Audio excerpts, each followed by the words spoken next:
చేయకుండా మనం వాక్యానికి వెళ్ళిపోదాం. దాన్ని సమయాన్ని ముందుకు నడిపిస్తాడు.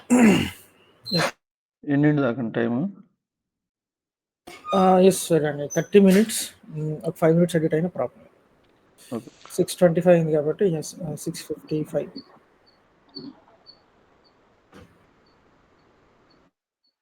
ఓకేరా. ఓకేనా ఇంకి? ఓకే అండి. సరే, 6:25 అయింది. 35 కట్ నాకు 7 అలారం మగ్గి నా ఫోన్లో కూడా యాక్చువల్గా. So we have 35 minutes time. అందరికీ వందనాలు. ఈ విధంగా దేవుని కృపలో మనం ఇద్దరం కూడుకోవటానికి, ఉదయకాల సమయంలో దేవుని సన్నిధిలో మనందరం కూడా ఇలా ఉండటానికి కూడా దేవుడు కృపకై, దేవుడు కృపను బట్టి ఆయనకు వందనాలు. ఈ విధంగా కూడా వచ్చిన మీ అందరికి కూడా వందనాలు. మనం బైబిల్ గ్రంథంలో మనం చూసినప్పుడు పాత నిబంధన అనేది మొత్తం 39 ఉంటాయి, కొత్త నిబంధన 7 ఉంటాయి. 66 పుస్తకాలు చదువుతూ ఉంటాం.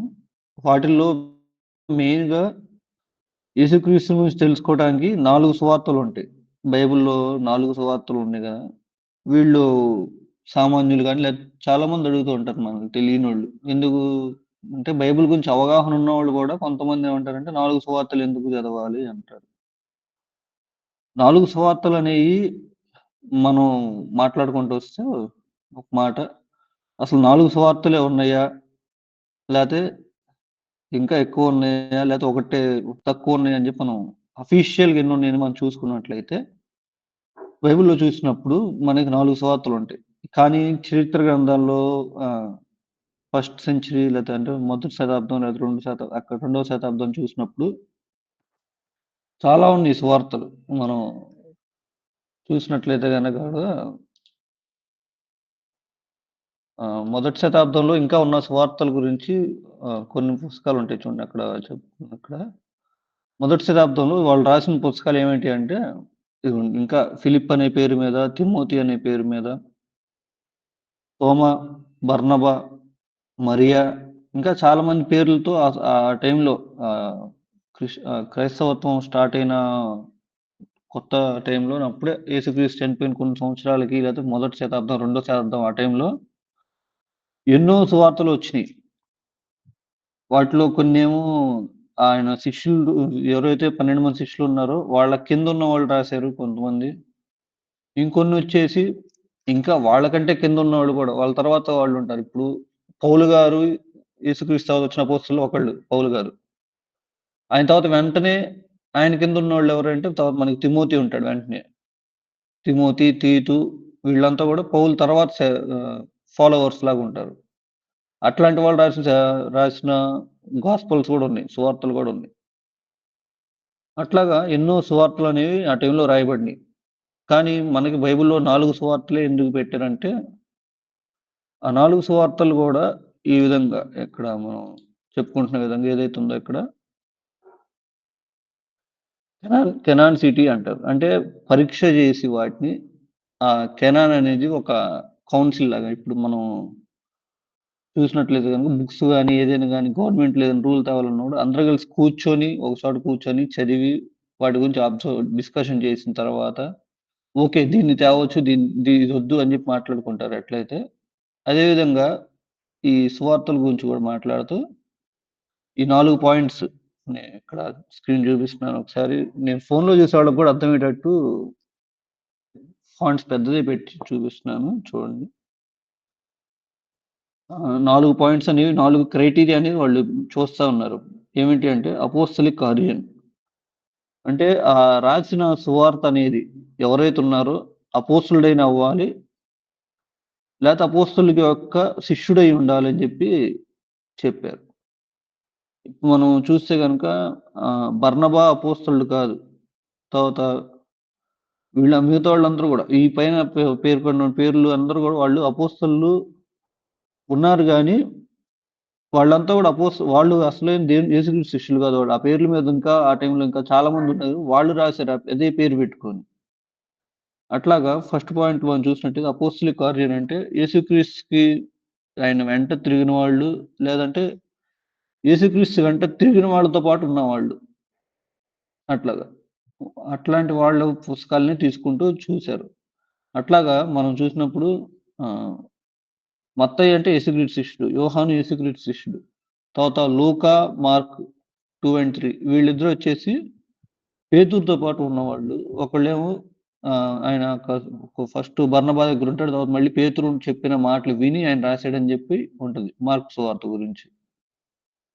తర్వాత రెండోది వచ్చేసి ఆర్థోడాక్సీ. అంటే అవి పాత నిబంధన వాటిని కోట్ చేస్తూ, పాత నిబంధన వచనాలు చెప్తూ, పాత నిబంధన వాటిని సపోర్ట్ చేస్తూ చెప్పబడిందా లేదా అని చూసారు.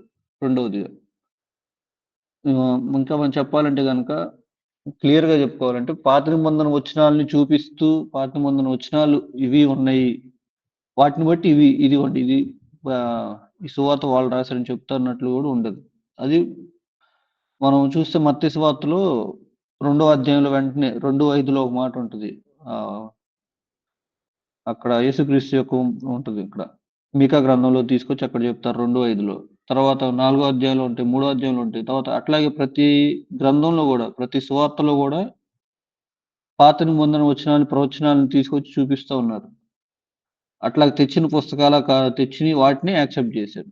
తర్వాత మూడో పాయింట్ చూస్తే యూనివర్సల్ యాక్సెప్టెన్స్. అంటే మన క్రైస్తవత్వంలో గూడా చాలా గ్రూప్స్ ఉన్నాయి. ఎట్లయితే మిగతా రిలీజియన్స్‌లో ఒక్కొక్కళ్ళు కొన్ని గ్రూప్స్ ఉంటూ ఉంటాయి. అట్లాగే మన క్రైస్తవత్వంలో గూడా, క్రిస్టియానిటీలో గూడా ఎన్నో గ్రూప్స్ ఉన్నాయి గదా! మనం ఇంకా అది మేము మాట్లాడుకుంటే అది వేరే టాపిక్ ఎళ్ళిపోద్ది దాని గురించి మాట్లాడితే. అట్లాగే ఆహ్, ఆ గ్రూప్స్ అన్నీ గూడా యాక్సెప్ట్ చేసిన బుక్స్ అయ్యుండాలని జెప్పి దాన్ని మాట్లాడారు. ఈ 4 సువార్తలను గూడా. కొన్ని పుస్తకాలు ఏదైతే ఉన్నాయో మనకి మనం చదువుకునే బైబిల్‌లో వచ్చేసి 66 పుస్తకాలే ఉంటాయి. కానీ ఆర్‌సీఎం బైబిల్ చదివినట్లయితే గనక దాంట్లో 80 పుస్తకాలుంటాయి. ఆ 80లో 14 పుస్తకాలనేవి వాళ్ళు తప్ప ఎవరు చదవట్లేదు.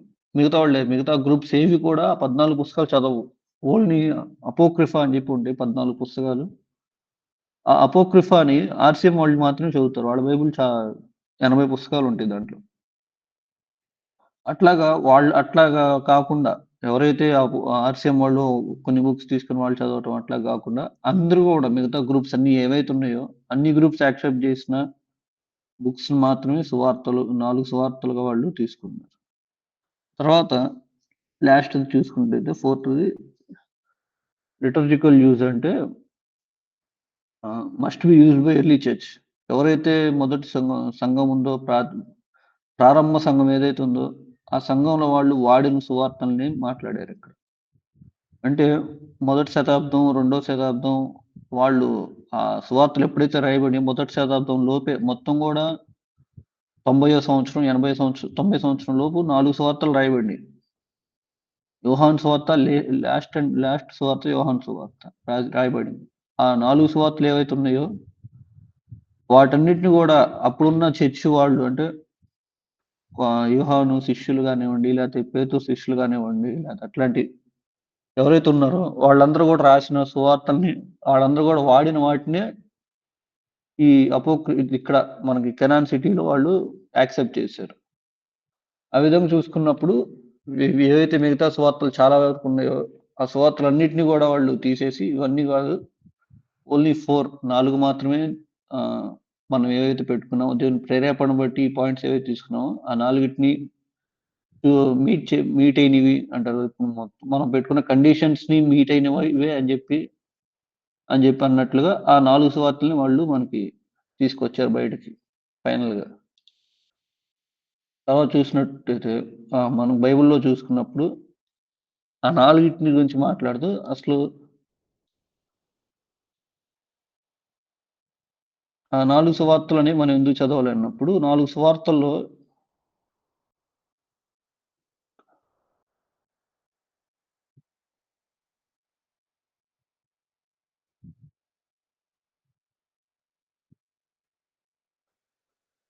4 డిఫరెంట్ పిక్చర్స్ అనేవి. అంటే యేసుక్రీస్తు గురించి మాట్లాడుతూ ఆ 4 సువార్తలు మనకి ఏమేమి చూపిస్తున్నాయని జెప్పి అంటుంది. 4 సువార్తలనేవి యేసుక్రీస్తుని ఏ విధంగా చూపిస్తున్నాయని మనం చూసినప్పుడు మొదటిగా అసలు 4 అనేది అసలు బైబిల్‌లో మనకి సిగ్నిఫికెన్స్ ఏమైనా ఉందా అన్న మాట చూసినప్పుడు మనం న్యాచురల్‌గా చూసుకున్నా, బిబ్లికల్‌గా చూసుకున్నా గూడా 4 అనే మాట 4 అనే మాట మనం పద్దాకులు యూజ్ చేస్తానే ఉంటాం. మనం చూసినప్పుడు ప్రతిరోజు గూడా 4 డైరెక్షన్స్ గురించి మాట్లాడినప్పుడల్లా వస్తది. నార్త్, ఈస్ట్, వెస్ట్, సౌత్ 4 అని. తర్వాత అట్లాగే న్యాచురల్ ఎలిమెంట్స్ అయినా గానివ్వండి, మనకి ఏదైతే స సహజ సిద్ధంగా మనకు భూమి మీద దొరికేవి ఉన్నాయో, వాటిలో చూసినప్పుడు ఎయిర్, గాలి, నీరు, మన నిప్పు మరియు భూమి ఈ 4 అనేవి న్యాచురల్‌గా ఉన్నాయి. అట్లాగే 4 సీజన్స్ గూడా అట్లా 4 కాలాలు బట్టి గూడా అంటే సమ్మర్, వింటర్ అట్లాగా 4 కాలాలు బట్టి అట్లాగా 4 అనేది మనం న్యాచురల్‌గా చూసుకున్నా మంచి సిగ్నిఫికెన్స్‌గా ఉంటది. అట్లాగే బిబ్లికల్‌గా చూసుకున్నా గూడా మనం ఆదికాండం 2వ అధ్యాయం 10వ వచనంలో చూసినప్పుడు ఏదెను వనం నుండి, ఏదెను తోట నుండి 4 నదులు బయటకొచ్చినాయని చెప్పి ఉంటదక్కడ మనకి. తర్వాత ఈ నిర్గమాకాండంలో గూడా నిర్గమాకాండం 26వ అధ్యాయంలో మనం అక్కడ చూసినప్పుడు తర్వాత మనం రెండో పాయింట్లు మనం చదువుకుంటాం అదే మాటలు. అక్కడ ప్రత్యక్ష గుడారం గురించి ఉంటది. ఆ ప్రత్యక్ష గుడారంలో గూడా 4 రకాల క్లాత్స్‌ని యూజ్ చేసి వాళ్ళు టెంట్‌ని మొత్తాన్ని కడతా ఉంటారు. ప్రత్యక్ష గుడారాన్ని. తర్వాత హెబ్రీలో గూడా చూసినప్పుడు ఈ ప్రత్యక్ష గుడారం గురించి మాట్లాడుకుంటాం మనం తర్వాత చెప్తాను అది ఇంకా. అట్లా ప్రతి చోట బైబిల్‌లో గూడా చాలా చోట్ల ఈ 4 సువార్తలు 4 అనేవి మనకి కనపడతా ఉంటా ఉంటాయి. మనం మొట్టమొదటిగా మొదటి పాయింట్ చూసినప్పుడు ఫస్ట్ పాయింట్ వచ్చేసి 4 ప్రొఫెటిక్ స్ట్రీమ్స్ అంటే మనకి బైబిల్‌లో మొత్తం యేసుక్రీస్తు గురించి మనం మాట్లాడుతున్నప్పుడు ఆయన గురించి పాత నిబంధనలో చూసినప్పుడు దగ్గర దగ్గర 300 పైన ప్రవచనాలు ఉన్నాయండి. యేసుక్రీస్తు గురించి మాట్లాడుతూ. పాత నిబంధనలో మెస్సియా అని గాని, లేతే యేసుక్రీస్తును రాబోచున్న క్రీస్తు అని గాని, రాబోచున్నవాడని గాని ఇట్లాగా ఆయన గురించి మాట్లాడిన వచనాలు 300 వచనాలున్నాయి. మొట్టమొదటి పాయింట్లు మనం చూసిన ప్రొఫెటిక్‌లో. మొట్టమొదటిగా చూసినప్పుడు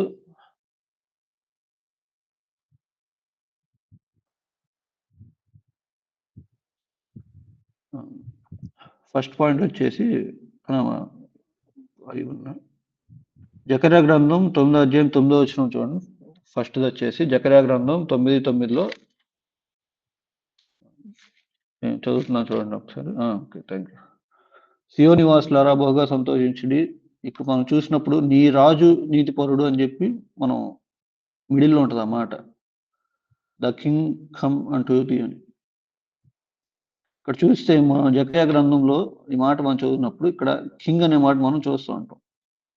ఈ కింగ్ అనే మాట ఎక్కడ ఎవరు మాట్లాడారు కింగ్ అనే మాట గురించి అంటే మత్తయి సువార్తలో మనం ఎక్కువ చూసినప్పుడు రాజ్యము, రాజు, దేవుని రాజ్యము అని చెప్పి ఇట్లాగా ఎన్నో మాటలు మనం చూస్తా ఉంటాం. ఈ కింగ్ అనే మాటకి ఆయన మత్తయి వాడిన మాట ఏందంటే బాసిలియస్ అని చెప్పి ఉంటది. చూసినప్పుడు ఇదిగోండి కింద అక్కడ నేను పెట్టాను. బాసిలియస్ BASILUES ఇది గ్రీక్ మాట అది. It's not an English word. It's a Greek word అది. ఆ మాటని ఆయన మోర్ దాన్ 10 టైమ్స్ అనేది యేసుక్రీస్తుకి యూజ్ చేశాడని చెప్పి ఉంటది బైబిల్‌లో మత్తయి సువార్తలో. ఆయన ఈ సువార్త మొత్తం రాస్తూ గూడా ఆయన కాన్సంట్రేషన్ అంతా ఏమని ఉంటదంటే రాజు, రాజ్యం అనే దాని మీద మాట్లాడుతా ఉంటాడు.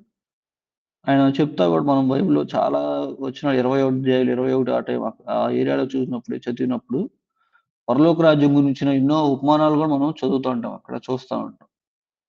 తర్వాత రెండో మాట చూసినప్పుడు మొట్టమొదటిగా ఆయన రాజు అన్నది చూసాం. రెండోది వచ్చేసి యెషయా గ్రంథం 42వ అధ్యాయం మొదటి వచనంలో బిహోల్డ్ మై సర్వెంట్ అని చెప్పి ఉంటది. ఆయన అక్కడ ఒక సేవకుడు గురించి ఉంటది అక్కడ 42వ అధ్యాయం. ఇదిగో నేను ఆదుకొను నా సేవకుడు అని చెప్పి యెషయా గ్రంథం 42:1లో ఉంటది. మార్కు సువార్త మొత్తం గూడా ఆయన గాస్పెల్ అంతా గూడా ఎట్లా రాసాడంటే ఒక సేవకుడు యేసుక్రీస్తు అనే సేవకుడు సేవ చేయడానికి వచ్చాడని చెప్పుకుంటుందని చెప్పి చూస్తూ ఉంటాం. మార్క్స్ వార్త 10వ అధ్యాయం 45వ వచనం చూడండి. ఆయన మనిషి కుమారుడు పరిచారం చేయడానికి రాలేదు కానీ చేయించుకుంటకు రాలేదు కానీ పరిచారం చేయుటకును అనేకులకు ప్రతిగా విమోచన క్రయదంగా తన ప్రాణం ఇచ్చుటకు వచ్చాను అని చెప్పి ఆయన మార్క్ మొత్తం కూడా ఆయన పరిచారం గురించి పరిచర్య గురించి ఇట్లాగా ఏదైతే ఆయన సేవకుడుగా వచ్చాడు అని చెప్పి చెప్తానికి ఆయన చూపిస్తున్నట్లుగా ఉంటుంది. ఈ మార్క్స్ వార్త మొత్తం కూడా మనం మార్క్స్ వార్తలో చూస్తే 40 కంటే ఎక్కువ సార్లు ఆయన వెంటనే ఇమీడియట్లీ అన్న మాటని వెంటనే అన్న మాట మనం చూస్తాం. ఈ వెంటనే అన్న మాట ఆయన ఎందుకు ఎక్కువ యూజ్ చేసింది ఎక్కడ ఉంటుందంటే వాళ్ళు ఏమంటారంటే మనకి చెప్పిన వాళ్ళు పితరులు ఏమంటారంటే అది సేవకుల గురించి మాట్లాడాడు కాబట్టి సేవకుల్లాగా ఉండడానికి అన్నాడు కాబట్టి అప్పుడు కాలంలో ఉన్న బానిసత్వంలో ఉన్న వాళ్ళు యజమానుడు చెప్పినప్పుడు వెంటనే చేస్తానికి వెంటనే వెళ్ళేవాళ్ళు. అదే విధంగా మార్క్ కూడా అదే రిజంబ్లెన్స్ చూపిస్తూ దాని గురించి మాట్లాడుతూ ఆయన వెంటనే అన్న మాటను చెప్పుకుంటూ వచ్చాడని చెప్పి మార్క్ గురించి మాట్లాడుతూ అక్కడ అట్లాగా చెప్తా ఉంటారు మార్క్ గురించి. తర్వాత చూసినట్లయితే మూడో మాట చూసినప్పుడు జకర్యా గ్రంథం 6వ అధ్యాయం 12, 13 వచనాలు 12వ వచనం చూద్దాం అక్కడ. చిగురు అను ఒకడు కలడు అని చెప్పండి. ఆయన ఇక్కడ మూడోది చూసినప్పుడు behold the man whose name is a branch. ఆయన చిగురు అనే మాట చూపిస్తే ఆయన మనుష్య కుమారుడు సన్ ఆఫ్ మ్యాన్ అనే మాట చెప్పినట్లుగా ఈ లూకాసు వార్తలో ఎక్కువగా లూకాసు వార్త మొత్తం కూడా మనం చూసినప్పుడు ఆయన గురించి మాట్లాడితే ఎక్కడ మాట్లాడినా మనుష్య కుమారుడు వస్తున్నాడు, మనుష్య కుమారుడు అని చెప్పి చాలా సార్లు మనం ఆ మాట మనం చూస్తూ ఉంటాం. లూకాసు వార్త 19వ అధ్యాయం 10వ వచనంలో కూడా అదే మాట అట్లా మనకి అక్కడ చూడొచ్చు. ఆయన గురించి ఆయన పని గురించి లూకాసు వార్త 19వ అధ్యాయం 10వ వచనంలో ఉంటుంది. నశించిన దాన్ని వెదకి రక్షించడానికి మనిషి కుమారుడు వచ్చినని అతనితో చెప్పాను. ఆయన గురించి మాట్లాడుతూ ఎక్కువగా ఇదే మాట మనం ఈ మనిషి కుమారుడు అనే పదాన్ని మనం లూకాసు వార్తలో చదివినప్పుడు చాలా చోట్ల వస్తుంది. 25 టైమ్స్ అనేది ఆ మాట మనం లూకాసు వార్తలో మనం చూడొచ్చు. ఆయన థీమ్ కూడా మొత్తం ఎట్లా ఉంటుందంటే మనిషి కుమారుడు అని చెప్పి చూపించడానికనే ఉంటుంది. తర్వాత చివరిగా 4వ చూసినప్పుడు బిహోల్డ్ యువర్ గాడ్, ఆయన దేవుడు అనే మాట మనం చూపిస్తున్నాం. యెషయా గ్రంథం 40వ అధ్యాయము 9వ వచనం చూడండి.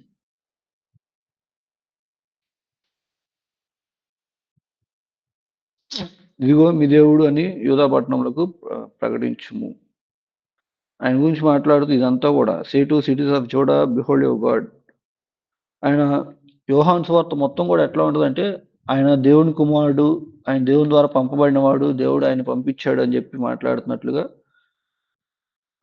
ఈ యోహాను సువార్త మొత్తం కూడా అదే మాటలు మనం చూస్తూ ఉంటాం. ఈ యోహాను సువార్తలో మనం చూసినప్పుడు మనం చదువుకుంటూ ఉన్నప్పుడు కూడా నేనే అనే మాటలు, నేను ద్రాక్షవల్ని, నేను అన్న మాట, నేను అయామ్ అనే మాటని దేవునితో ఉన్న సంబంధాన్ని గ్రీక్లో ఉన్నదాన్ని చూపిస్తూ ఈగో ఐమి అనే మాట ఉంటుంది. అయామ్ అనే మాట దాన్ని 8 చోట్ల దేవుడు యూజ్ చేస్తూ ఉంటాడు. అక్కడ యేసుక్రీస్తు ఆయన మాట్లాడే మాటలు చెప్తా నేను ద్రాక్షవల్ని, నేను నిజమైన ద్రాక్షవల్ని, నేనే మార్గం సత్యం జీవం, నేనే గొర్రెలు నడిచే ద్వారం అని చెప్పి అట్లా 8 చోట్ల 8 మాటలు 7 మాటలు ఉంటాయి. దేవుడు నేనే అని చెప్పిన మాటలు 8వది కూడా ఇంకో మాట ఉంటుంది. అట్లాగా 8 చోట్ల ఆయన గురించి మాట్లాడుతూ ఆయన నేనే అన్న మాటని ఆయన మాట్లాడినట్లుగా మనం చూస్తూ ఉంటాం. తర్వాత 2వ పాయింట్లోకి వస్తే మొట్టమొదటిగా ఆయన గురించి చెప్పిన ప్రవచన వాక్యాల్లో మొట్టమొదటిగా ఆయన దేవుడు అని చెప్పి, ఫస్ట్ దాంట్లో మత్తయి సువార్తలో ఆయన రాజు అని చెప్పి, తర్వాత 2వ దాంట్లో ఆయన సర్వెంట్ అని చెప్పి, 3వది ఆయన మ్యాన్, సన్ ఆఫ్ మ్యాన్ అని, తర్వాత 4వది గాడ్ అని చెప్పి ఉంటుంది. తర్వాత చూసుకున్నప్పుడు ఆయనకి రిజంబ్లెన్స్ గా చూసిన రెండో చూసినప్పుడు ప్రత్యక్ష గుడారం యొక్క 4 క్లాత్స్ గురించి కూడా అక్కడ మనం చూస్తూ ఉంటాం. 4 టాబర్నికల్ కలర్స్. అంటే ప్రత్యక్ష గుడారంని వాళ్ళు అప్పుడు ఎవరైతే ప్రత్యక్ష గుడారం వేసేవాళ్ళో ఆ గుడారాన్ని వాళ్ళు చేసేటప్పుడు 4 రకాలుగా ఆయన క్లాత్స్ యూజ్ చేశారు. 4 రకాల యొక్క కలర్స్ యూజ్ చేసి మన వెనక ఒక కలర్, ఇప్పుడు క్లాత్ ఉంది, వెనక ఒక కలర్ ఉంటది. అట్లాగా వాళ్ళు 4 రకాల క్లాత్స్ యూజ్ చేసేవాళ్ళంట. ఆ ప్రత్యక్ష గుడారాన్ని నిర్మించడానికి, దాని మీద వాళ్ళు అదంతా కప్పటానికి. ఆ 4 రకాలు చూసినప్పుడు నిర్గమాకాండం 26వ అధ్యాయం 31, 32 వచనాలు చూద్దాం. నిర్గమాకాండం 26వ అధ్యాయం 31, 32 వచనాలు చూసినట్లయితే అక్కడ నీలము, ధూమ్రము, రక్తవర్ణము 31 అన్న.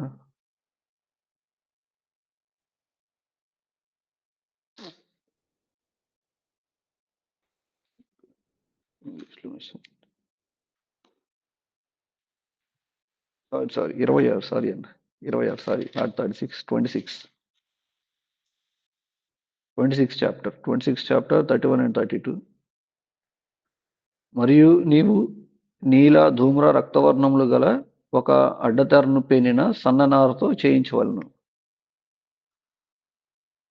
ఇక్కడ చూసినట్లయితే నీలము ఒక కలర్, అది ధూమ్ర రక్తవర్ణము, ధూమ్ర అనేది ఒక కలర్, రక్తవర్ణం అనేది ఒకటి, తర్వాత సన్నటి నార. ఇవి 4 రకాల కలర్స్. అవి అంటే 3 రకాల కలర్స్ కలిగిన తర్వాత 4వ రకమైనది ఇది క్లాత్. ఇది అట్లా 4 క్లాత్స్ వాళ్ళు యూజ్ చేసేవాళ్ళు. ఫస్ట్ చూసినప్పుడు purple colour, purple, scarlet, fine linen and blue అని ఉంటుంది. తర్వాత ఇదిగోండి ఫస్ట్ది ధూమ్ర రంగు అంటే ఇంగ్లీష్లో అయితే మనకు క్లియర్గా అర్థమైంది మనకు పర్పుల్ కలర్ అనేది. ఆ పర్పుల్ కలర్ అనేది రాయల్టీని సూచిస్తూ ఉంటుంది. ఫస్ట్ ఆయన యేసుక్రీస్తు గురించి మాట్లాడిందా మనం చెప్పుకున్నాం. మత్తయి సువార్త గురించి మాట్లాడుతూ ఆయన యేసుక్రీస్తుని రాజుగా చూపించాడని చెప్పి ఉంటుంది. అట్లాగే దీంట్లో కూడా ఆయన పర్పుల్ కలర్ గురించి పర్పుల్ అనేది కూడా ఆయన రాయల్టీని గురించి చూపిస్తూ ఉంటుంది అని చెప్పి యేసుక్రీస్తు గురించి చూపిస్తూ ఉంటుంది. తర్వాత రెండవదిగా చూసినప్పుడు స్కార్లెట్ అంటే రక్తవర్ణం కలిగిన కలర్. అది వచ్చేసి స్కార్లెట్ అంటే వాళ్ళు మనం ఎట్లా చెప్తారంటే పోరింగ్ అవుట్ అని చెప్పి ఉంటుంది. మొత్తం ఆ బ్లడ్ అనేది బ్లడ్ కలర్లో ఉంటుంది, రక్తం కలర్లో ఉంటుంది. అది దేన్ని సూచిస్తుంది అన్నమాట. వాళ్ళు అక్కడ ఏం చెప్పారంటే మనకి మనిషి సంపూర్ణంగా తాను సమర్పించుకోవడం, తనలో ఉన్న దాన్ని మొత్తాన్ని పోరింగ్ అవుట్ అంటారు. అట్లాగా మొత్తం తన జీవితాన్ని తాను సమర్పించుకోవటం, హంబుల్ చేసుకోవటం, సఫరింగ్ కోసం, సర్వీస్ కోసం అని చెప్పి ఆయన తను సఫర్ అవుతూ ఆయన సర్వీస్ చేయటం అని దాని గురించి చూపిస్తూ ఆయన స్కార్లెట్ అనే స్కార్లెట్ కలర్ అనే దాన్ని యేసుక్రీస్తుకి చూపిస్తూ ఆయన సఫరింగ్ అయ్యాడు కదా. ఏదైతే మార్క్స్ సువార్తలో మనం చదువుకున్నట్లుగా సేవకుడు రూపంలో వచ్చి ఆయన మొత్తం కూడా సేవ చేయడానికి వచ్చాడని చెప్తున్నట్లుగా ఇది కూడా దీంట్లో కూడా స్కార్లెట్ అనే కలర్ కూడా ఆయన్ని ఆ సఫరింగ్ కి గుర్తుగా దీంట్లో చూపించారని చెప్పి ఉంటుంది. తర్వాత ఫైన్ ట్వైనడ్ లైనన్. ఆ ఫైన్ లినన్ అనేది ఎండలో ఎండబెట్టిన తర్వాత ఏదైతే బ్లీచ్డ్ వైట్ బై సన్ అని చెప్పి ఉంటుంది. ఇక్కడ అది ఎట్లా ఉంటుందంటే స్పాట్లెస్ గా, అంటే ఆ కలర్ ఆ క్లాత్ లో ఎటువంటి చిన్న మచ్చ కూడా లేకుండా, మరక కూడా లేకుండా మొత్తం స్పాట్లెస్ గా ఉంటది అని చెప్పి ఉంటుంది ఆ క్లాత్ గురించి. అట్లాగే యేసుక్రీస్తు కూడా ఆయన మానవ రూపిగా జీవించినప్పుడు పర్ఫెక్ట్ లైఫ్ అనేది ఆయన మానవ రూపిగా జీవించినా, లేకపోతే పాపంలో ఒక పాపం చుట్టూ ఉన్న వాళ్ళ మధ్య ఉన్నా కూడా ఆయన పాపం లేకుండా ఉన్నాడని చెప్పి ఉంటుంది మన బైబిల్లో చూసినప్పుడు కూడా. అట్లాగే ఆయన ఎట్లాగైతే ఒక మానవుడిగా ఉండి, మానవ రూపంలో ఉండి బతుకుతూ మానవుడిగా జీవిస్తూ కూడా పాపం అనేది లేకుండా ఉన్నాడో, ఆ క్లాత్ కూడా అట్లాగే ఉంటుంది. క్లాత్ని చూపిస్తూ క్లాత్ ఎట్లయితే ప్యూర్ వైట్ లాగా ఎట్లయితే క్లీన్ గా ఉంటుందో ఆయన కూడా అట్లాగే బ్రతికాడని చెప్పి ఆయన గురించి చెప్తా ఉంటాం. ఫైనల్ గా బ్లూ వచ్చేసి ఆయన దేవుని యొక్క అది హెవెన్లీ కలర్ అని చెప్పి అంటారు. Blue is a heavenly colour and it speaks about Jesus as the lord of haven. ఆయన పరలోకంలో అక్కడ ఆయన దేవునిగా ఉన్నాడు అని చెప్పి బ్లూ అనేది దాన్ని సూచిస్తుందని చెప్పి దాని గురించి ఆయన గురించి మాట్లాడుతూ ఉన్నప్పుడు మనం చూస్తూ ఉంటాం. తర్వాత చూసినప్పుడు మూడో పాయింట్ చూస్తే ఆయన టాబర్నికల్ కలర్స్ మనం చూసాం ఇక్కడ. తర్వాత ఆయన కూర్చిన ప్రాసెస్ చూసాము. తర్వాత జీనియాలజీస్ చెప్తున్నాను. అంటే మామూలుగా అయితే యాక్చువల్గా ఇంకా ఉన్నాయి, మనకి టైం తక్కువ ఉంది కాబట్టి నేను మీకు పీడిఎఫ్ ఇస్తాను. మూడో పాయింట్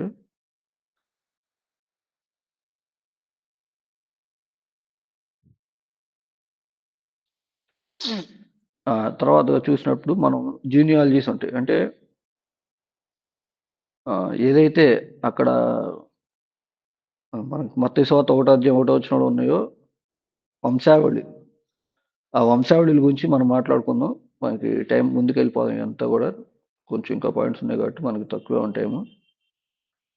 ఆ వంశావళి గురించి మాట్లాడినప్పుడు మొట్టమొదటిగా మత్తయి సువార్తలో ఒక వంశావళి ఉంటుంది, లూకా సువార్తలో ఒక వంశావళి మాత్రమే కనపడుద్ది. కానీ ఆ రెండిట్లోనే ఎందుకు వంశావళి ఉంది అనే మాటను మనకి స్కాలర్స్ అనేవాళ్ళు కానీ, లేకపోతే మనకి ఆయన ప్రేరేపణ బట్టి వాళ్ళు మనకి ఎట్లా చెప్పారంటే, యేసుక్రీస్తు రాజు అనే మాటని మత్తయి సువార్త చూపించాడు. దాన్ని బట్టే ఆయన దావీదు యొక్క వంశావళి మొత్తాన్ని కూడా అక్కడ చూపిస్తూ క్లియర్గా చెప్తా ఉంటాడు. ఆయన దావీదు దాకా, అబ్రహాం దాకా ఆపేశాడు అని చెప్పి మత్తయిని గురించి మాట్లాడుతూ ఆయన గురించి మాట అంటారు. ఆయన దావీదు వంశం నుంచి వచ్చిన వాడని చెప్పి ప్రూవ్ చేయడానికి, దావీదు యొక్క రాజరికంలో నుంచి వచ్చాడు అని చెప్పి చూపించడానికి మనం చూస్తే మత్తయి సువార్తలో దావీదు తర్వాత సొలొమోను, తర్వాత రెహబాము అని చెప్పి వాళ్ళు ఎవరైతే పరిపాలన చేశారో వాళ్ళ గురించి మొత్తం ఆ వంశావళి గురించి చెప్పుకుంటా వస్తూ ఉంటారు దాంట్లో. కాబట్టి మత్తయి దావీదు గురించి, అబ్రహాం గురించి మాట్లాడుతూ ఆయన యొక్క రాచరికంలో నుంచి వచ్చాడు, ఒక రాజుగా ఆయన వచ్చాడని ప్రూవ్ చేస్తున్నట్లు మత్తయిలో మనం చూస్తూ ఉంటాం. తర్వాత మార్కులో ఎటువంటి జీనియాలజీ ఉండదు, ఎటువంటి వంశావళి ఉండదు మార్కు సువార్తలో మాట్లాడేటప్పుడు. అది ఎందుకని అంటే ఆయన మనం చెప్పుకున్నాం, మార్కు మనకి సువార్తను రాస్తూ ఆయన ఒక సేవకుడిగా వచ్చాడని చూపిస్తున్నట్టుగా మనం చూస్తాం. అట్లాగే ఆ టైంలో ఉన్న దాని ప్రకారం ఒక సేవకుడికి ఒక వంశావళి అనేది ఉండదు. వాళ్ళు రాయరు, వాటిని నోట్ చేసుకోరు కూడా. అట్లాగే ఈయన కూడా ఆయన రాసేటప్పుడు సేవకుడు కాబట్టి సేవకుడికి వంశావళి ఎందుకు అన్నట్లు ఆ ఐడియాతో డైరెక్ట్‌గా ఆయన చేసిన పని మాత్రమే చూపిస్తా వచ్చాడని చెప్పి మార్క్‌లో ఉన్న జీనియాలజీ ఎందుకు రాయలేదనే దాన్ని బట్టి ఉంటది. తర్వాత లూకా సువార్తలో చూసుకుంటే ఆదాము దగ్గర నుంచి ఆదాము దాకా, యేసుక్రీస్తు నుంచి వెనకున్న ఆదాము దాకా వెళ్తా ఉంటాడు. ఎందుకయ్యా అంటే ఆదాము దగ్గరికి వెళ్ళాడు ఎందుకంటే ఆయన మనిషి కుమారుడుగా వచ్చాడు, ఆయన మానవ రూపిగా వచ్చాడు, ఆయన మనకి సమీప బంధువుగా, ఆయన మనకి విమోచకుడుగా వచ్చి మనల్ని విమోచించడానికే వచ్చాడని చెప్పి చూపించడానికి ఆయన సమీప బంధువు, నియర్ కిన్స్‌మెన్ టు ఆదామ్. ఆయన మొదటి ఆదాము అక్కడ మూడో అధ్యాయం చివరిలో ఉంటది. కడపటి ఆదాముగా యేసుక్రీస్తు వచ్చాడని చెప్పి చూపించడానికి ఆయన్ని ఆ మాట చెప్పడానికని ఆయన అక్కడ లూకా సువార్త రాసినప్పుడు ఆయన ఆదాము దాకా వెళ్ళాడని చెప్పి చెప్తారు. తర్వాత 4వది చూసినప్పుడు యోహాను సువార్తలో ఆయనకి దాంట్లో ఎక్కడ కూడా ఆయన గురించి క్లియర్‌గా మన దేవుని ఎక్కడి నుంచి వచ్చాడు ఎట్లా అనేది చూస్తే మొదటి మాట ఉంటది. యోహాను సువార్త 1:1లో ఆదియందు వాక్యం ఉండెనని చెప్పి 1:1లో ఉంటది. అక్కడి నుంచి లాస్ట్ చూసుకున్నప్పుడు తర్వాత రిజరక్షన్ తర్వాత కూడా ఏం చేశాడంటే ఆయన పరిచర్య గురించి ఉంటది. ఇంక పరిచర్య చేస్తానే ఇంక ఆపేసినట్లు అక్కడ ఉంటది. పరిచర్య గురించి చెప్తా ఇంకా అక్కడ మిడిల్‌లో బుక్స్ ఉంటాయి అని చెప్పి ఆపేస్తాడు ఇక్కడ యోహాను సువార్త. దాన్ని ఎట్లా చెప్పారంటే వీళ్ళు పెద్దలు ఎట్లా చెప్పారంటే దేవునికి ఆది అంతం ఏమీ లేదు కాబట్టి ఆయన ఎలా వచ్చాడు, ఆయన జననం గురించి యోహాను సువార్తలో ఉండదు. ఆయన మరణం పునరుద్ధానం తర్వాత ఇంకా ఆయన ఎన్ని రోజులు ఉన్నాడు, ఏం చేశాడనేది పూర్తిగా కూడా ఆయన అక్కడ ఉండదు. ఎందుకంటే ఆయన మొత్తం కూడా దేవుడు కాబట్టి ఆయనకి ఆది అంతం లేదు కాబట్టి ఆయన గురించి చెప్పుకుంటూ వచ్చారు వాళ్ళు. ఆయన జీనియాలజీస్ అనేవి అందుకే యోహాను సువార్తలో, తర్వాత మార్కు సువార్తలో లేవు. లూకా మరియు మత్తయిలోనే వంశావళిలో ఎందుకున్న మాటని వాళ్ళు ఆ విధంగా మనకి ఎక్స్‌ప్లెయిన్ చేస్తా వచ్చారు. తర్వాత 4 ఓల్డ్ టెస్టమెంట్ సారీస్ చెప్తా. ఈ ఒక్క మాట చెప్పుకుందాం మనం. ఈ తర్వాత లాస్ట్‌ది 7వ పాయింట్‌కి వెళ్ళిపోదాం. 5ది చెప్పుకొని మనం 7వ పాయింట్‌కి వెళ్దాం. మిగతా 4 కూడా నేను మీకు నోట్స్ ఇస్తాను. మీకు పీడీఎఫ్ ఇస్తాను. అది చూడండి. మిగతావి కూడా అర్థమైద్ది అప్పుడు మీకు. తర్వాత 4 ఓల్డ్ టెస్టమెంట్ ఆఫీసెస్ అంటే పాత నిబంధనలో ఉన్న 4 ప్రాముఖ్యమైన పనులు లేకపోతే 4 ప్రాముఖ్యమైన ఆఫీసెస్ అంటారు. ఏంటయ్యా అంటే మొదటిగా రాజు, తర్వాత ప్రవక్త, మూడోదిగా ఆయన యాజకుడు, నాలుగోదిగా ఆయన ఒక జడ్జ్, న్యాయాధిపతిగా ఆయన వస్తున్నాడని చెప్పి. మనం ఆల్రెడీ చెప్పుకున్నాం ఇందాక మత్తయి సువార్తలో ఆయన యొక్క రాజరికాన్ని గురించి ఆయన ఎట్లా రాజు అయ్యాడు అనే దాని గురించి ఆయన ఆయన గురించి మనం చెప్పుకున్నాం. మత్తయి సువార్తల గురించి మాట్లాడుతూ ఆయన ఒక రాజు వచ్చాడని చెప్పి మత్తయి గురించి చెప్తాం. తర్వాత మార్కు సువార్త చూసినట్లయితే మార్కు సువార్త 6వ అధ్యాయం 15వ వచనంలో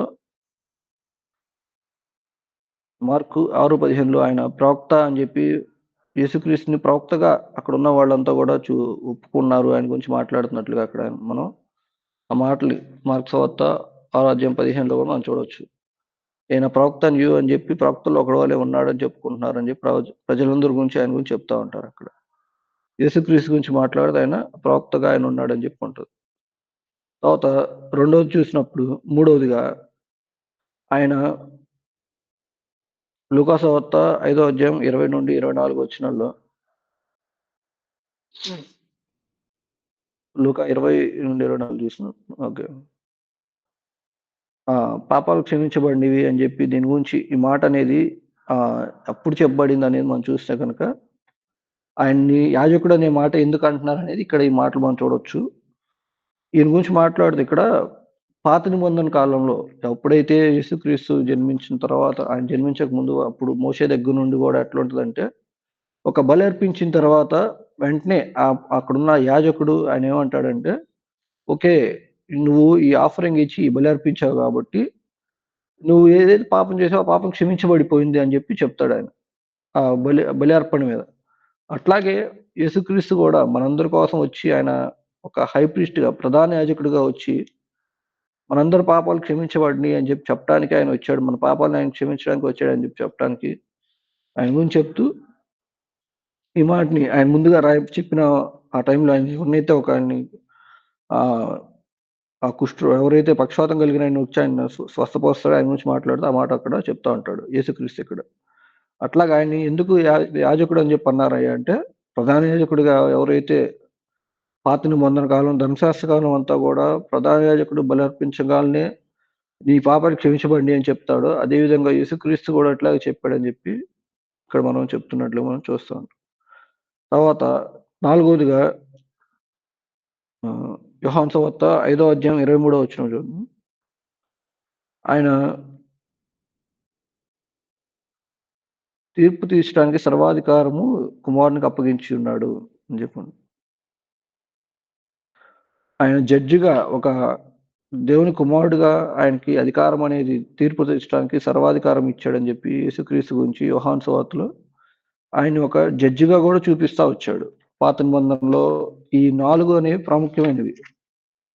అప్పుడున్న వాళ్ళు ఎందుకు అట్లా ప్రాముఖ్యమైనవి ఎందుకు అంటున్నానంటే పాత నిబంధన మొత్తం చూసుకున్నప్పుడు అక్కడ ఉండే దేవుడు ఇచ్చిన పనుల్లో ప్రాముఖ్యంగా ఎక్కువ పనులు ఏంటంటే ఒకళ్ళు రాజు ఉంటాడు ఫస్ట్, తర్వాత యాజకుడు ఉంటాడు, తర్వాత ప్రవక్త ఉంటాడు, తర్వాత న్యాయాధిపతి ఉంటాడు. వీళ్ళు కాబట్టి ఇంకా పనులు లేవు అంటే ఉన్నాయి. కానీ ఈ 4 అనేవి మెయిన్ పాత నిబంధన మొత్తం చూసుకుంటే. అట్లాగే యేసుక్రీస్తు కూడా 4టిని నెరవేర్చడానికి వచ్చాడని చెప్పి 4టిని చూపించడానికి వచ్చాడని చెప్పి ఉంటది మనకి ఇక్కడ. తర్వాత చివరిగా ఒక మాట చూసుకుంటే ఆయన 4 డిఫరెంట్ ఆడియన్సెస్. ఈయన ఎందుకు మనం ఈ 4 సువార్తలు చదవాలి చివరిగా మాట చూసుకొని మనం ముగించుకుందాం. మత్తయి సువార్త అనేది మార్కు సువార్త, లూకా సువార్త, యోహాను సువార్త 4 సువార్తలు నలుగురు ఎందుకు రాశారు ఏంటని చూసినప్పుడు మత్తయి సువార్త రాసినప్పుడు ఆయన మొత్తం కూడా యేసుక్రీస్తు మెస్సియాగా వచ్చాడు అని చెప్పి చెప్పడానికి యేసుక్రీస్తే వీరు ఎవరైతే ఎదురు చూస్తున్నారో యూదులు అప్పుడు ఉన్న యూదులు కానివ్వండి వాళ్ళంతా ఎవరైతే ఎదురు చూస్తున్నారో ఆ ఎదురు చూస్తున్న మెస్సియా ఆయనే అని ప్రూవ్ చేస్తూ ఆయన పాత నిబంధన అప్పుడున్న యూదులకి రాశాడని చెప్పి ఉంటది. మత్తయి సువార్త అప్పుడున్న యూదులకి ఎవరైతే దేవుడిని నమ్ముకున్నారో ఆ యూదులకి రాశాడు. ఆ యూదులు కూడా వాళ్ళకి ఎందుకు రాశాడు అంటే వాళ్ళు మెస్సియా కోసం ఎదురు చూస్తా ఉన్నారు. రాబోచున్న వాడు ఈయనే కాబట్టి ఆయన కోసం ఎదురు చూస్తున్నారు కాబట్టి పాత నిబంధనలు వచనాలు మొత్తం చెప్తూ ఎన్నో వచనాలు ఉంటాయి. మనం పాత మత్తయి సువార్త చదివినప్పుడు మనం కూడా చదువుతున్నాం కాబట్టి మొన్నటిదాకా చదివాం కాబట్టి మత్తయి సువార్త చూస్తే ఫస్ట్ ప్రతి పాయింట్‌కి కూడా పాత నిబంధనలు వచనం ఒకటి తెచ్చి ఇక్కడ చూపిస్తా ఉంటాడు. ఆయన పుట్టినప్పుడు గానివ్వండి, అతను బాప్తిసం తీసుకున్నప్పుడు, తర్వాత ఆయన మాట్లాడేటప్పుడు, ఆయన వాక్యాలు చెప్పినప్పుడు, వాక్యాల్లో కానివ్వండి, తర్వాత శిలువ శ్రమల దగ్గర గానివ్వండి, అట్లా ప్రతి విషయంలో గూడా ఆహ్, యేసుక్రీస్తు గురించి మాట్లాడుతూ ఆయన ప్రతిదీ గూడా పాత నిబంధన నుంచి చెప్తా వస్తాడు. ప్రూవ్ చేస్తున్నాడు. అట్లాగే ఆయన ప్రూవ్ చేసుకుంటూ వస్తా ప్రతి మాటని గూడా ఆయన ప్రూవ్ చేస్తున్నట్లుగా మనం చూస్తా ఉంటాం. తర్వాత ఆయన యూదులకి ఆ మాటని ఆయన మెస్సియా మీరు ఎదురు చూస్తున్న మెస్సియా ఈయనే అని ప్రూవ్ చేస్తూ మొదటగా మత్తయి ఆయన మొత్తం యూదులకు రాశాడు. తర్వాత మార్కు సువార్త చూసినప్పుడు మార్కు ఎవరైతే అన్యజనులు ఉన్నారో అప్పుడు అన్యజనులు అంటే అప్పుడు కాలంలో ఆయన రాసినప్పుడు ఆయన ఎదుర్కొన్న అన్యజనులు ఎవరంటే రోమా క్రైస్తవులు. ఫస్ట్‌దేమో యూదులకు రాశాడు మత్తయి. మార్కు ఏమో రోమా క్రైస్తవులు అంటే రోమిల్లో నుంచి మారిన రోమా పట్టణం వాళ్ళ నుంచి మారిన క్రైస్తవులకు రాశాడు. వాళ్ళు ఎందుకంటే వాళ్ళకి రాసినప్పుడు వాళ్ళ స్టైల్‌లోనే రాస్తాడాయన. మత్తయి రాసినప్పుడు మత్తయి స్టైల్‌లో రాశాడు. ఆయన రాజుగా చూపిస్తాడు. మార్కు రాస్తా ఆయన మొత్తం గూడా రోమా వాళ్ళు ఎట్లా ఉంటారంటే యూదా వాటిని వాళ్ళు ఫాలో అవ్వరు. కాబట్టి వాళ్ళకి ఎట్లా చెప్తే అర్థమయ్యేది అట్లా చెప్పుకుంటూ వచ్చి వాళ్ళు రోమన్స్ ఇంకా క్లియర్‌గా చెప్పాలంటే వాళ్ళు నువ్వు ఎవరు అనేది చూడరు. నువ్వు ఏం చేసావనేది మాత్రమే చూస్తారు. ఇంకా మనం రోమన్స్ గురించి క్లియర్‌గా ఒక మాట చెప్పుకుంటే, మనం ఏం చెప్పినప్పుడు మనం ఏం చెప్తున్నాం అనేది వాళ్ళు వినరు గానీ, మనం ఏం చేస్తున్నాం అనేది మాత్రమే చూస్తారు రోమన్స్. కాబట్టి మార్కు సువార్త చూసినప్పుడు మార్కు సువార్తలో మొత్తం గూడా ఆయన చేసిన అద్భుతాల గురించి ఎక్కువ ఉంటది గానీ, ఆయన చెప్పిన మెసేజెస్ అనేవి ఎక్కువ ఉండవు. ఆ మార్కు సువార్త మొత్తం గూడా. అట్లాగే ఈ రోమన్స్ కూడా వాళ్ళు ఎక్కువ వినరు. గ్రీక్స్ అయితే వాళ్ళకేందంటే తర్వాత చూద్దాం మూడోది చూసినప్పుడు లూకా సువార్త గ్రీక్స్‌కి రాస్తాడు. ఆయన గ్రీక్స్ ఎందుకు రాశాడని చెప్పి చూస్తే మనకి ఈ లూకా సువార్త మొత్తం ఏం చెప్తాడంటే ఆయన గ్రీక్స్‌కి రాస్తూ ఈయన యేసుక్రీస్తు ఒట్టి యూదులకు మాత్రమే దేవుడు కాదు. ఆయన అందరికీ దేవుడు అని చెప్తూ దేవుని యొక్క కరుణా కటాక్షం గురించి తర్వాత అది ఒట్టి యూదులకు మాత్రమే కాదు అని చెప్పి లూకా సువార్తలో ఆయన చెప్తున్నాడు. లూకా సువార్తలో రిఫరెన్సెస్ ఉంటాయి. చాలా మాటలుంటాయి. 10వ అధ్యాయం 25-37 గానియండి, 15వ అధ్యాయం 11-32 గానివ్వండి. వీటన్నిటిలో గూడా దేవుని యొక్క కరుణ కటాక్షాల గురించి చెప్తూ ఆయన ఒట్టి యూదులకు మాత్రమే దేవుడు కాదు. ఆయన అన్యజనులకు గూడా దేవుడు అని చెప్పి లూకా ఆయన సువార్తని గ్రీక్స్‌కి రాసినట్లు మనం చూస్తా ఉంటాం.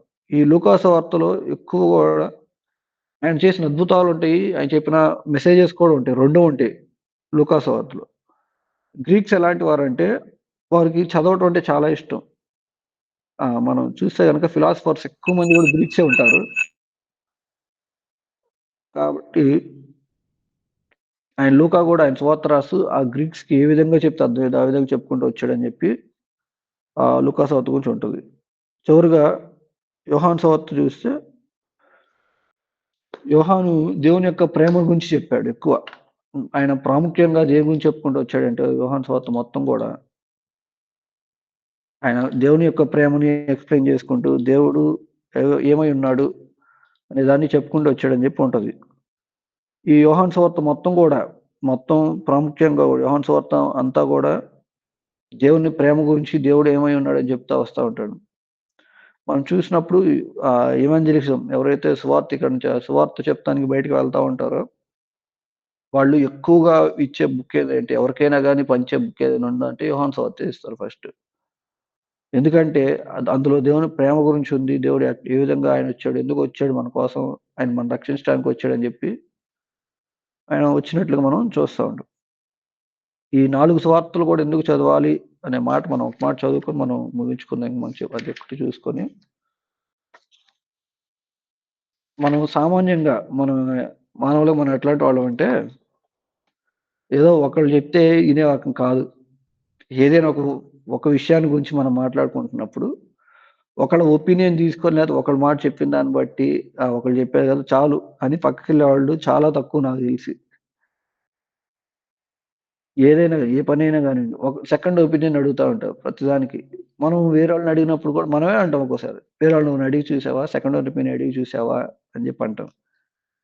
అట్లాగే ఇక్కడ కూడా బైబిల్‌లో కూడా దేవుడు కూడా యేసుక్రీస్తు గురించి చెప్తూ మనకి ఒక ఒపీనియన్ ఇవ్వలా. ఒకళ్ళ గురించి ఒక సైడ్ నుంచే చూపించలా ఆయన మనల్ని. 4 రకాలుగా 4 వైపుల నుంచి యేసుక్రీస్తు నలుగురు ప్రజలు అంటే వాళ్ళు మనం చూస్తే గనక నేను ఒక స్లైడ్ పెట్టాను. పీడీఎఫ్ పెట్టాను. పిక్చర్ పెట్టాను చూడండి. అది చూసినప్పుడు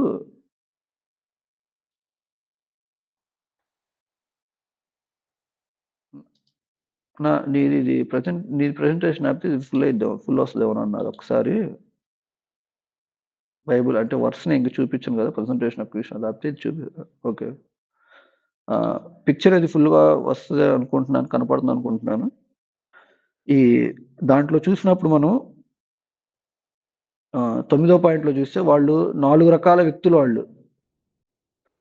మొట్టమొదటిగా మత్తయి చూస్తే మత్తయి ఏమో ఒక యూదుడు లేతే ఆయన ఒక రోమా అఫీషియల్.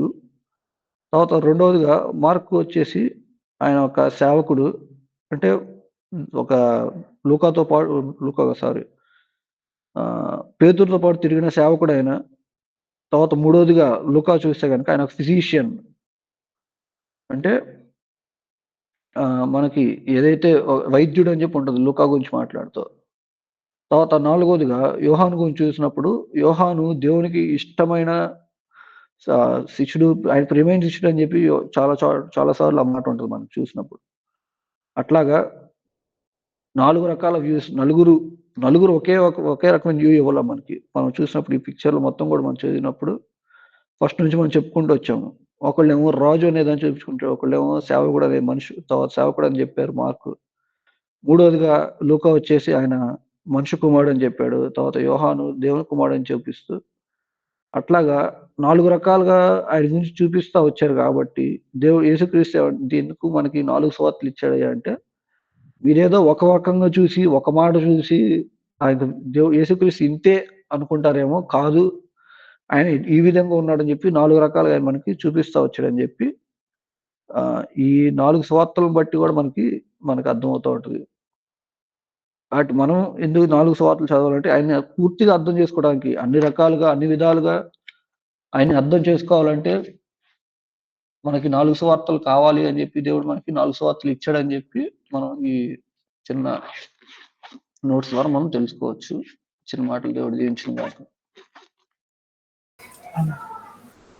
నేను ఫుల్ పీడీఎఫ్ మీకు నేను తర్వాత ఇస్తానండి. నేను టైప్ చేయలేదు. మొత్తం కూడా జస్ట్ సైడ్ పాయింట్స్ వరకే టైప్ చేసుకున్నాను నేను. టైం లేక చేయలేదు వాళ్ళు నేను.